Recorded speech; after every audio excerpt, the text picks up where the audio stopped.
conferencia en las jornadas signo vinces de la Cofradía Penitencial de la Santa Veracruz.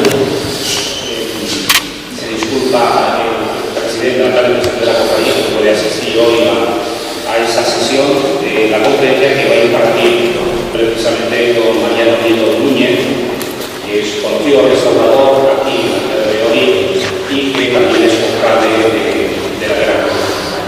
Brevemente voy a hacer una presentación de lo que es un currículum vitae. Muy brevemente decir que es licenciado en Bellas Artes y restaurador. Su aprendizaje en Italia como becado de la Academia de Bellas Artes de Roma, con estudios de su especialidad también en España, la Universidad Politécnica de Valencia, la Universidad de Salamanca y la Universidad de Valladolid, y ha proporcionado una experiencia y conocimientos aplicados luego a diferentes obras de restauración. Desde 1997 dirige la empresa Restauración Ibérica, sociedad limitada, con obras de restauración y rehabilitación de bienes culturales, tanto de Castilla y León y Valladolid en particular, como en toda la geografía española. De su amplia labor restauradora podemos citar las últimas intervenciones: la Fuente del Crise, el Campo Grande de Valladolid, el Retablo Mayor de San Antonín de Zamora, con habitación de espacio expositivo y museístico, y el conjunto monástico de San Martín Binario de Santiago de Compostela, actualmente en ejecución. La restauración de pasos profesionales de la Semana Santa ha sido una de sus especialidades. Los preparativos para la conclusión del Museo Nacional de Escultura de Valladolid, la oración del huerto y la proclamación de Zamora, la Semana Santa de Zamora, son algunos ejemplos. Ha sido también profesor de la Escuela Superior de Restauración de la Fundación Cristóbal Gamarrón, en la que compartimos precisamente ese profesorado en las enseñanzas de restauración, alumnos de restauración que salieron de esa escuela, y entre otros bienes se restauró en esa época el retablo mayor de Nuestra Señora de las Angustias, de la que inició gran parte de los trabajos. Ha participado asimismo en numerosos congresos de arte y de restauración, así como en diferentes ediciones de la Feria de Restauración Arte. Cofrade de la Veracruz ha intervenido asimismo con su padre Mariano Nieto en la restauración del retablo mayor de la Penitencial, objeto de esa conferencia. Cedo la palabra a nuestro amigo cofrade Mariano.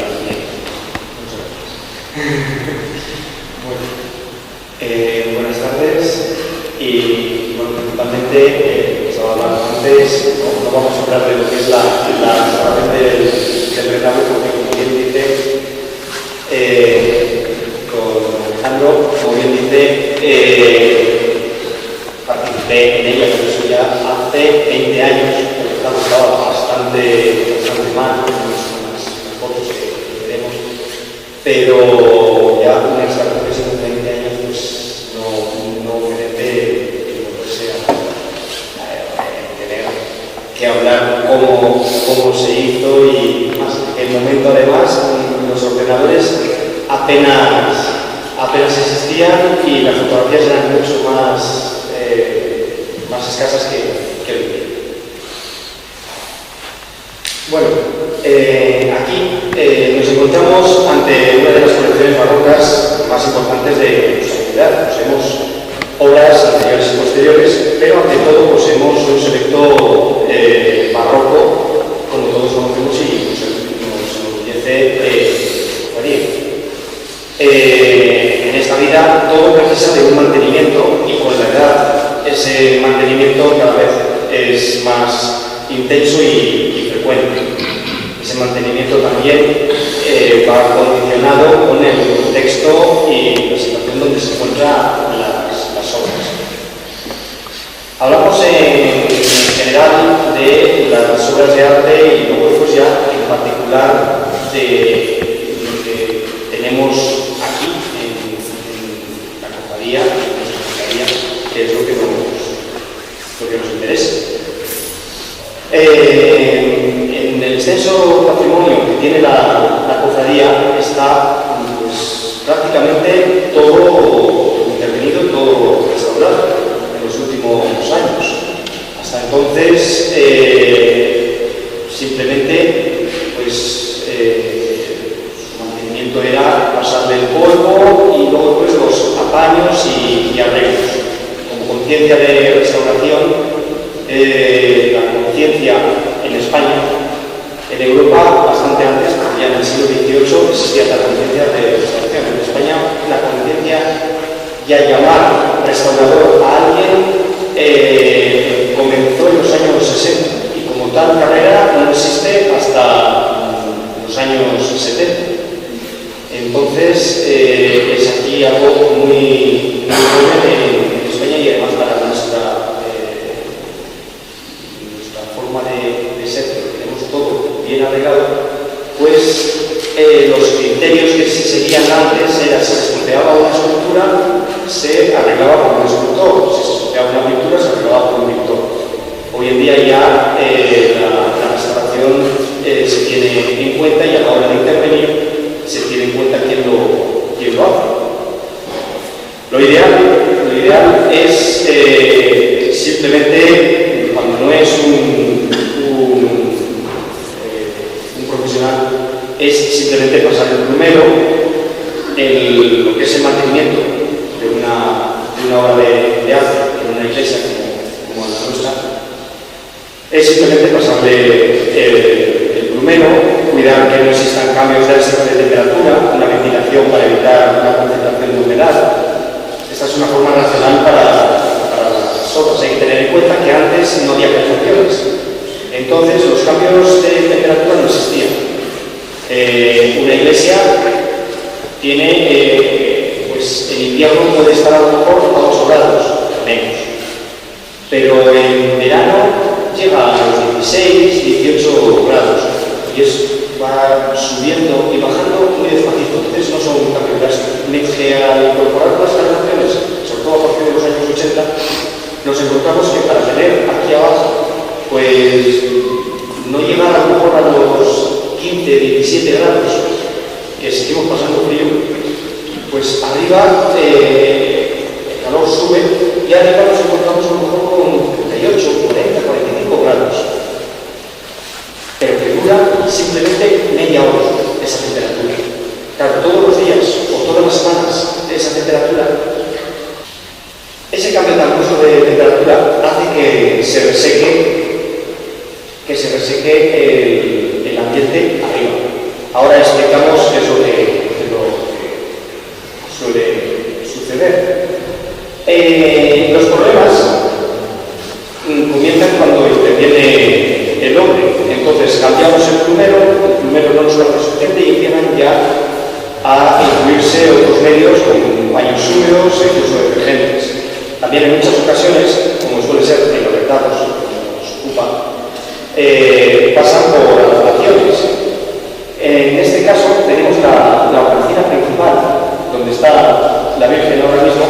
Antes estaba Cristo del Humilladero. Entonces, en el año 1747 es cuando se incluye la Dolorosa de la Veracruz por el fervor, la devoción que se la tiene y se reestructura la hornacina.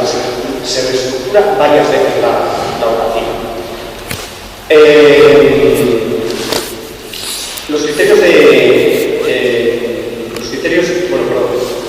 al tener ahí la Virgen, pierde el sentido iconográfico todo el mundo. Porque el Cristo, que estilísticamente es anterior y no tiene nada que ver, tiene a modo de Calvario a la derecha. A su derecha, en el lado del Evangelio, está la Virgen. Y a su izquierda, donde la epístola está San Juan. Ahora tenemos dos vírgenes juntas. Debería de estar con Cristo. Pero bueno, esas son las variantes que va sufriendo una obra y la vida que va teniendo. Los criterios, como antes decía, que ha ido existiendo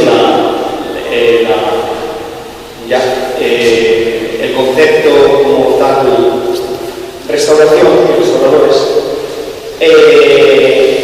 la conservación del patrimonio empieza a tener una importancia dentro de nuestra sociedad. Entonces hay distintos criterios, distintas cartas magnas que avalan esos criterios, pero todos siempre coinciden en unas determinadas premisas. Las premisas son la mínima intervención sobre la obra para evitar cambios, el máximo respeto a la obra, es evitar cambios. Hoy en día sería inconcebible el reestructurar la envergadura de la operación. Eso hace pues, 2 siglos, sí, incluso hace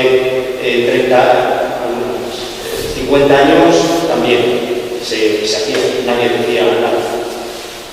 Luego, pues, la utilización de productos han de ser respetuosos y reversibles. En las reintegraciones hay que tener en cuenta que tienen que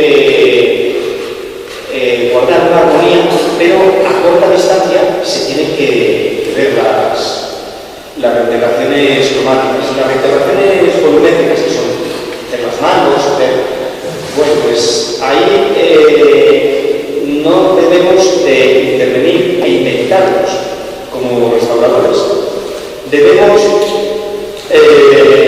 documentarnos y si es, por ejemplo, para una cofradía que están rezando, si es para un museo no se debe hacer nada, pero si es para una cofradía, para una iglesia donde el cofrade está rezando a su imagen, y que le falte un dedo, que le falte es algo pues que le convierte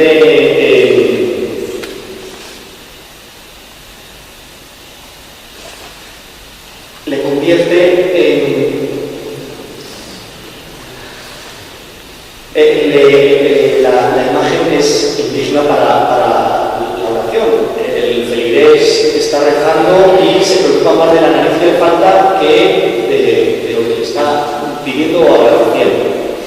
Entonces son cosas que hay que tener en cuenta a la hora de hacer una encarnación. Para cuando intervenimos, cuando restauramos, tenemos que tener previsto qué material o qué soporte es el que estamos. Aquí prácticamente todo es soporte madera policromada.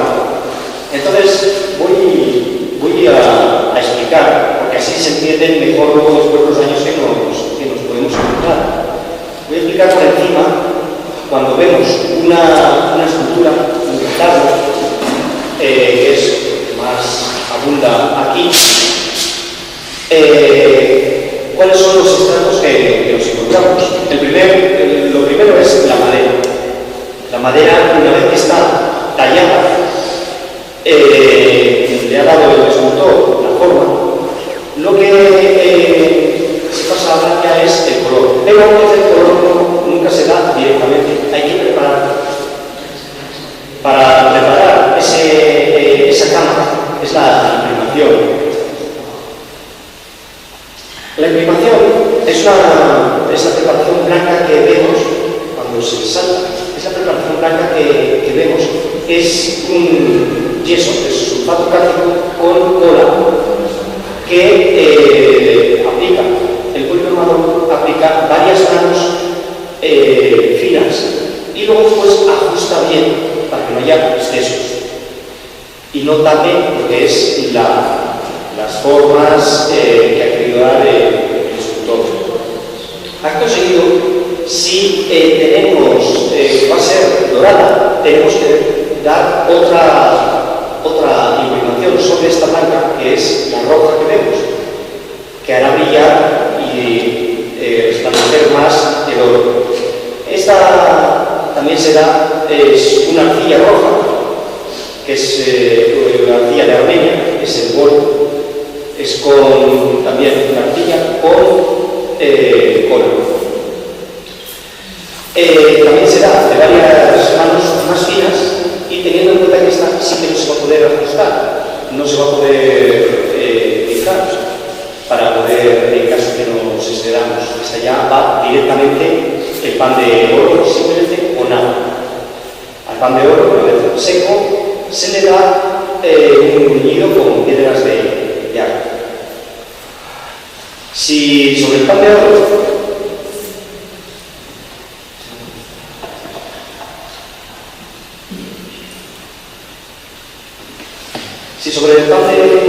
de oro vamos a pintarlo, vamos a policromarlo.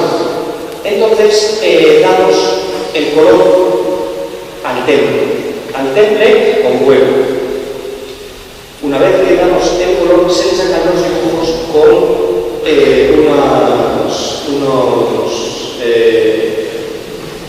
se le hacen los glaciados y demás, unos punzones de madera que no rayan el oro. En las carnaciones tenemos que tener en cuenta que sí que van directas sobre las acciones, van directamente sobre la primera interpretación que habíamos dicho. Gregorio Fernández es el que introduce en la escuela castellana, ya se utilizaba en la escuela andaluza, introduce lo que es el pulimento. El pulimento es, una vez que están ya los tonos de las carnaciones, se le da con una muñequilla un poquito de aceite y se le pule. Ese poquito de aceite haga que coja un brillo natural y consiga unos valores que hasta entonces no los consigue, no se conseguían, se como partidas. Entonces es precisamente el Gregorio Fernández que lo hace, que aquí tenemos el mejor museo de Gregorio Fernández. Bien. Todos estos estratos que acabo de explicar son muy vulnerables a todos los cambios de temperatura, a la humedad, tienen un grado de osmoticidad muy grande. Entonces, una iglesia que está siempre cerrada, pues se va creando humedades que antes no existían porque había un movimiento, pero si deja de haber lo que está siempre cerrado, va una ventilación, se va humedeciendo, va existiendo un grado de humedad mayor y eso lo va dando la policromía. Si a eso le añadimos que nada más se abren ciertos días a la semana y en ciertos momentos se pone la calefacción, entonces nos encontramos esos cambios que antes hablaba y son esas exfoliaciones, las policromías que se empiezan a despegar. Se empieza la cama, es la primera de esas colas que están siguiendo el terminante. Esas se van separando del soporte de la madera. También se van arrancando las maderas y demás. En el caso del Estado Mayor fue intervenido cuando la restauración se hizo para evitar bajar las imágenes. Se hizo un retablo, un altario que cubría completamente el presbiterio. Entonces las imágenes las podíamos meter dentro del andamio y podíamos trabajar en ellas perfectamente. Luego pues las podíamos a reducir su hornacina y de esa forma podíamos trabajar mucho más cómodos y había menos movimientos para las figuras.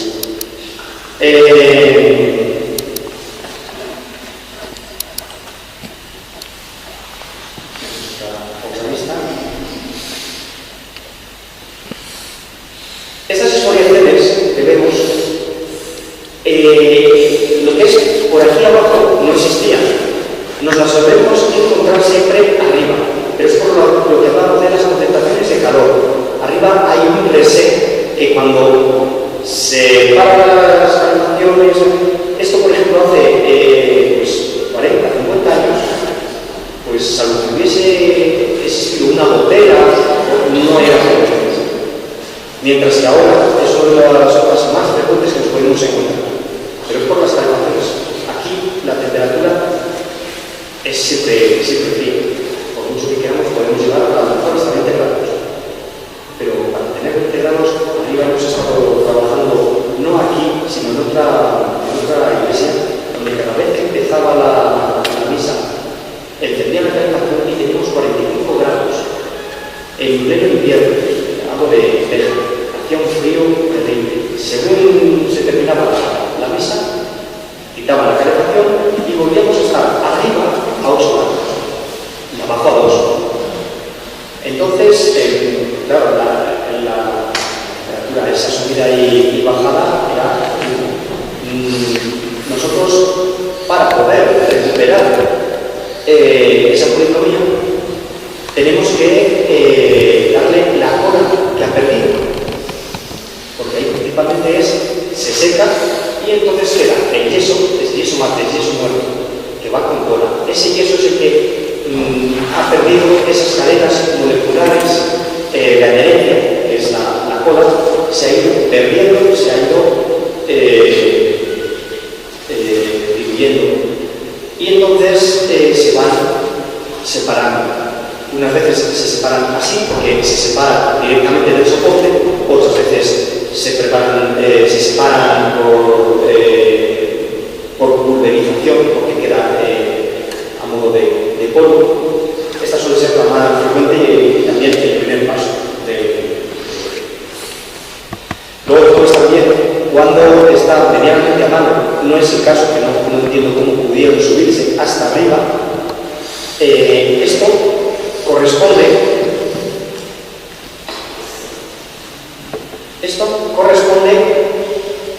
al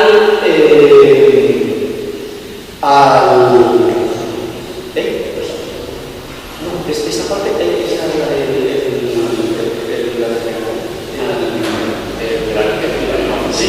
de la maquinaria, sí, lo que es el remate superior, es donde podríamos encontrar la diferencia que hay entre conservación y restauración. Es que la conservación es el primer paso y no puede haber tal restauración si no hay antes conservación. Esta es la parte más importante, evitar que se vuelva a ir, que se vuelva a escapar. Aquí vemos a Santa Elena. Y a los antiguos. Sí. Los estamos viendo en la nave desde arriba, con todo el polvo apoyado encima de ellos. Eso es, pues desde abajo no se ve igual. Cuando ya estás a una altura, ves la capa de polvo enorme. Lo único que hay que hacer es de vez en cuando quitar ese polvo, pero siempre seco. Hay veces que cuando se sube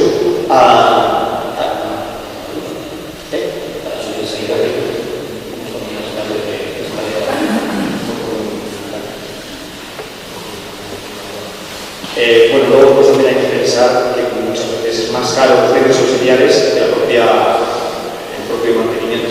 Pero hoy en día no se puede subir como se subían antes con escaleras largas, porque no cubre ningún tipo de seguridades y es muy rápido.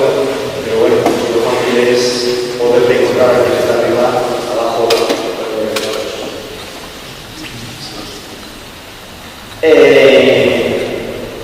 Bueno, esto era el estado inicial de la imagen, de las imágenes.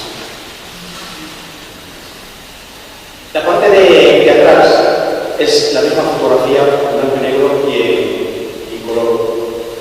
Pero el color está un poquito desenfocado, no se me olvidó esta otra. Todo siempre se va dando de sí. Entonces, las sujeciones, cuando se interviene en un retablo, es muy importante repasar las sujeciones al muro. Puede haber algún cedimiento que no le demos importancia y con el tiempo pues termina por una infección que no se ve, por un golpe, entonces pueden venir problemas. Aquí pues teníamos acceso a la parte de atrás y se hicieron una serie de sujeciones e incluso había unos movimientos de los tipos encima de la cornisa estaban un poquitín movidos. Era su postura normal, o sea, la propia postura, pero tenían un poquito de cedimiento. Entonces se aprovechó para poderlo sujetar, simplemente lo que es sujetar y asegurar. Aquí vemos eso, el estado inicial desde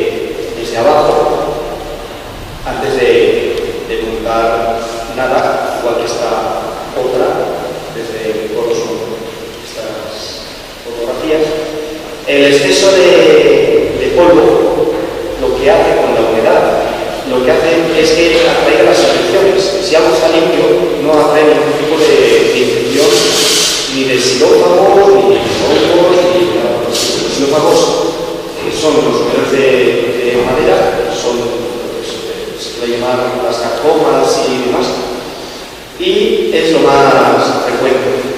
Este retablo estaba bastante bien. Es muy importante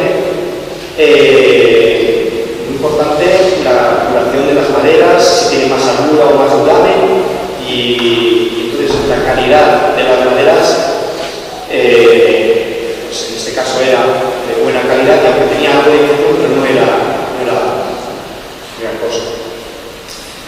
También tenía todo el purpurina, parecía que estaba dorado, todo lo que es la embocadura. La embocadura estaba completamente, se había hecho una embocadura después de la guerra. Se le hizo en los años 50, se le hizo una nueva embocadura y como no había dinero para lograrlo, pues se cogió y lo pusieron en purpurina, lo bañaron. Aquí tenemos ya muestras de la limpieza. Cuando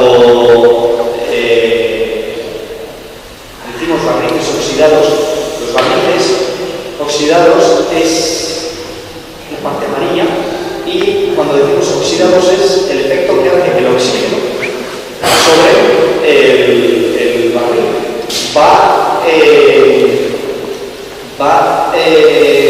amarillando, y dependiendo del grueso de la capa, lo gruesa que sea, es más amarilla o menos amarilla. Cuando son barnices muy toscos, se va oxidando y la capa es muy gruesa.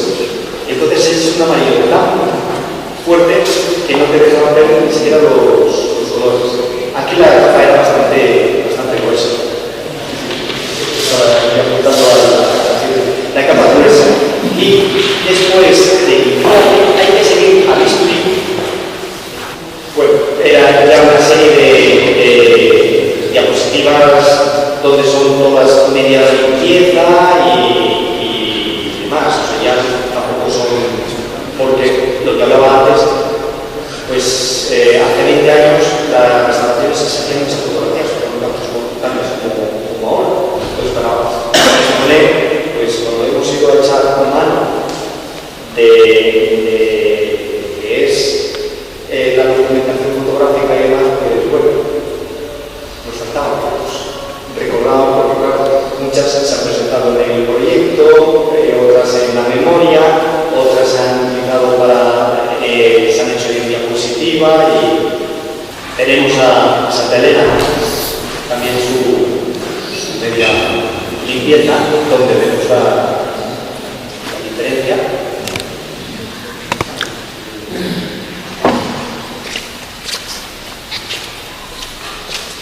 Luego después también Los Ángeles Tenantes, que son tenemos custodiando los extremos del medio punto del retablo, que son los que sujetaban las lámparas antiguamente para iluminar la parte superior. De ello sabe mucho más Alejandro que yo. Y aquí ya está, pues es una foto final de cómo quedó. Ahora ya está en polvo, estas ya son fotos como de ahora, probablemente, con el polvo que ya ha ido cogiendo de este tiempo. Pero ya no tiene problemas de exfoliación ni nada más. Estas son ya las fotos finales, limpias. Aquí, sin embargo, es antes de la intervención. Se puede ver claramente la diferencia. Sobre todo si nos fijamos en las captaciones, porque por los brillos y demás podemos perder, pero no por las.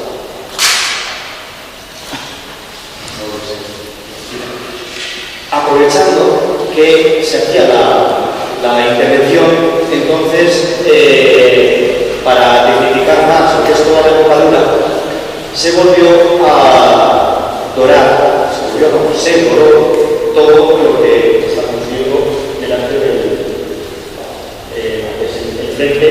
el frente de la hornacina.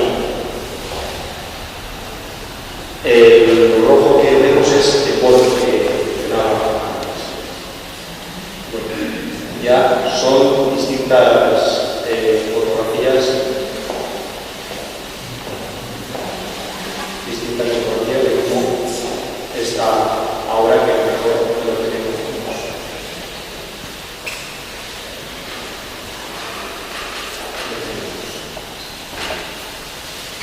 Bueno, pues si queréis hacer alguna pregunta, como conclusión podríamos decir que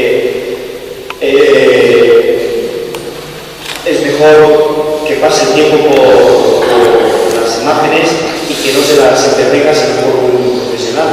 Igual que no vamos a un médico a que nos mire si no es de nuestra... Vamos, que no vamos a ningún...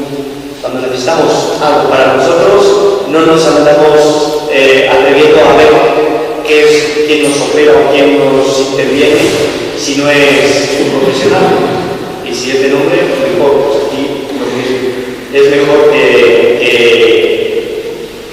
nos saltemos eso, que históricamente esas intervenciones que se cargaban de purpurina, se hacían una serie de apaños y esas imágenes, pues hoy en día ya no se hacen y mejor que no se vuelva a hacer. Entonces, bueno, pues si tenéis alguna pregunta,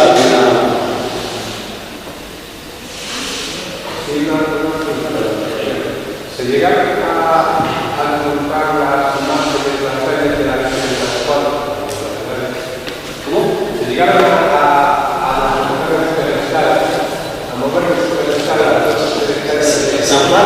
San Juan era, sí, claro, y además están las fotos que estaban aquí, están dentro de lo que es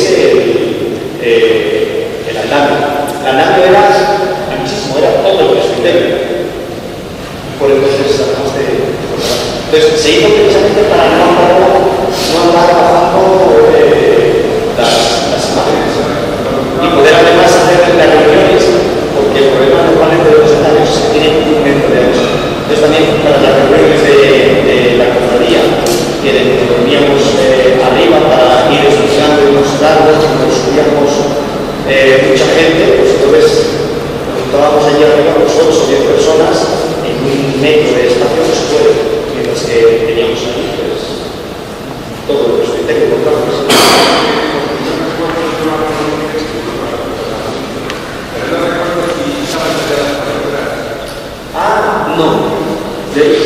No tengo ninguna fotografía, pero normalmente ahí se ve en fondo el suelo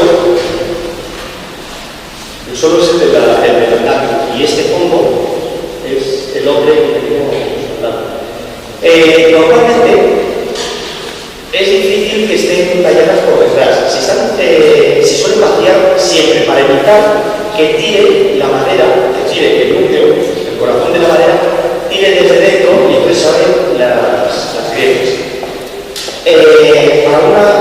Realmente no me acuerdo ahora, después de tantos años, no he visto ninguna fotografía, pero no es normal en un retablo que esté hecha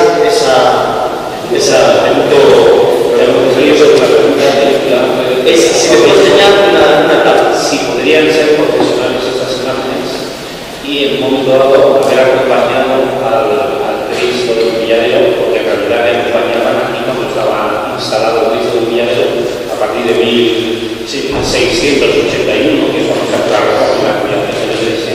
Se trae el Cristo del Humilladero, se le coloca ahí y estaba prácticamente la Virgen y San Juan a ambos lados. Si fueran estructuras de bulto completo, se podrían sacar profesionalmente. ¿Tú crees que no? ¿O tú lo has advertido o recuerdas ahora si realmente estás ahora o formas hay muchas veces que se suele poner una tapa por detrás, pero hay que tener en cuenta que si se completa y hace la forma perfecta, lo que es la tierra, el estacho, es muy saliente. Entonces, aunque tuviese la tapa, es plana. Aunque tenga la tapa, es plana. Si es para un regalo. Otra cosa es que sea una imagen profesional, que se haya incluido, pero tanto en la forma de la postura y de las cosas que está viendo, tanto Constantino como también aparecen de culto. Sí, segundo control. No, casi prácticamente. Es un relieve muy alto, muy alto. Sí. Pero además cuando estás arriba de ves los efectos, por eso es más bonito. Está hecha lo que es Santa Elena y Constantino, están hechos precisamente para verlos desde abajo. Me he dado cuenta cuando la fotografía, viendo desde arriba, que se ve cómo está de polvo, los daños, o de frente cuando está media ligereza, cambia completamente la expresión. El autor juega con la perspectiva y es todo para verlo desde abajo. Tú que has restaurado los retablos, ¿qué medida la proporción? Pues es un retablo bien proporcionado para la iglesia, y qué medidas aproximadamente calculas que puede tener de altura y de ancho, 6 por 8 metros aproximadamente, porque yo viendo por ejemplo el retablo de Torrobato, que también yo tuve que estudiar sobre el tema de restauración, más o menos por las dimensiones para los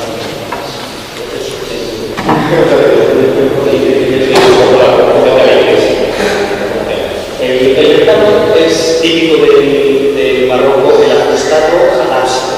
Por eso tiene las formas de grupo que antes no tenían. Los anteriores, en el siglo XVII, anteriores a él, eran barrocos, pero tenían la forma clásica, con su frontón, con su... Luego después ya, a partir de mediados, finales del XVII, es cuando ya se empiezan a hacer ajustados a las que además no les habla, no sobra por ningún sitio, a los que se ajustan la forma, sí, que es muy malo, queda en el puntito. sí, es muy malo porque no respira. Entonces, si tiene por detrás en un espacio como es este, pues bueno, puede que la mayoría de salir, pero si no es un lugar, no haya humedad, es un lugar de concentración de polvo, así suelen traer muchas y respecto a lo de las bebidas, pues eso es un día viejo de las servidores, hoy no de un coche, es rápido, tiene que tener más o menos hasta arriba de la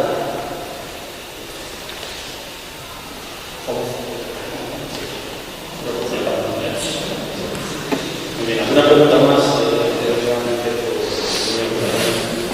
¿Cuánto tiempo se tarda en hacer la restauración? Levántate como ¿Cuánto tiempo se tarda? ¿Cuánto tiempo se tarda? Fue hace tanto tiempo que no me acuerdo exactamente, pero creo que fueron 4 o 5 meses. 4 o 5 meses. Sí. 4. Sí.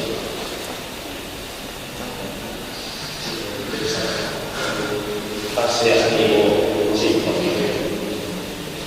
Y luego después, lo que no recuerdo es, sí, durante la restauración, que 4 meses también durante el dorado. Lo que apunto, porque es muy interesante para la historia del retablo, porque de eso no has mencionado, no has comentado, que no era el tema en concreto, pero tuvo un proceso, lógicamente, una vez que se inauguró la ampliación de la iglesia, se colocó ya el nuevo retablo. Parece ser que ha habido transformaciones mutuas entre sí. Primero el Cristo Villarero, pero posteriormente, cuando en 1746, 47 aproximadamente, se coloca la imagen de la Dolorosa, que se traslada del descendimiento. Sin embargo, cronistas de la época, como el propio Antonio Gómez, como Teán, como otra serie de historiadores, hablan de que en el retablo mayor estaba el descendimiento, y lo quitan así. Es decir, que estaban las figuras del descendimiento acompañando a la Virgen. ¿Cómo era eso? Era todo el paso que estaba aquí delante del regalo, que cabe perfectamente. Sería impresionante verlo. Se podría, incluso en algún momento dado, se podría reproducir como hace, por ejemplo,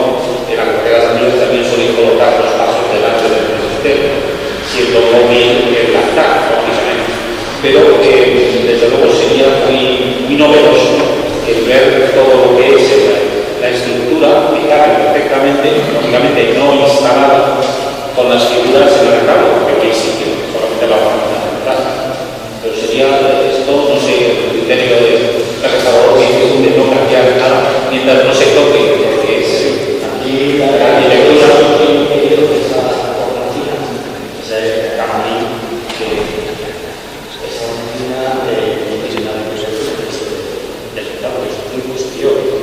Sí, porque además aprovechar los piezas de los espejos que adornaban las crisis y ya de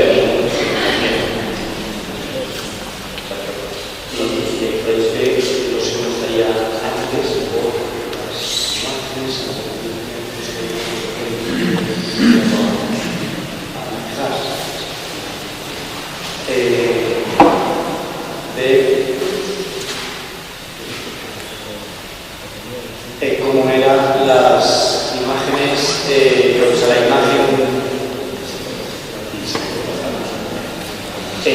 cómo era el frente de la desde que se cambió después de la guerra de los 50 y había una parte de la cumbre,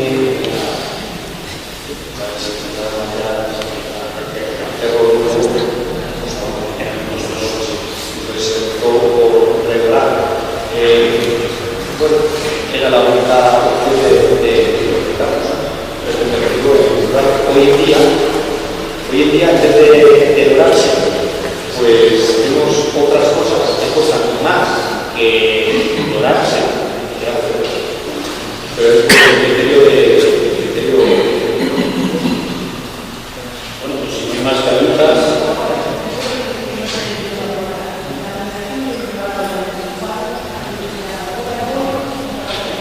El bol, aquí hay Armenia, el bol.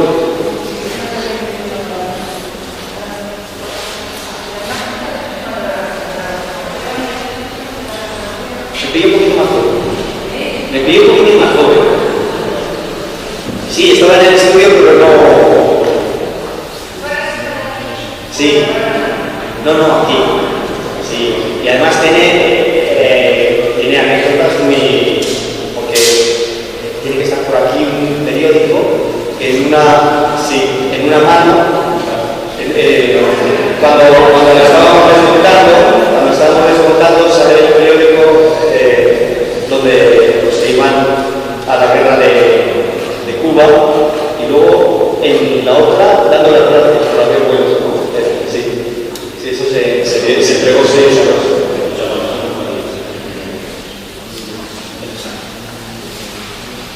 Bueno, pues terminamos con estas preguntas la conferencia de hoy y les invito para el próximo día, el 5 de mayo, que continuaremos con las jornadas aquí en el Sagrado. Con un poquito de frío, porque el tiempo pues, todavía se mantiene frío, esperemos que haga un poquito mejor, aunque la iglesia ya no de sin calefacción.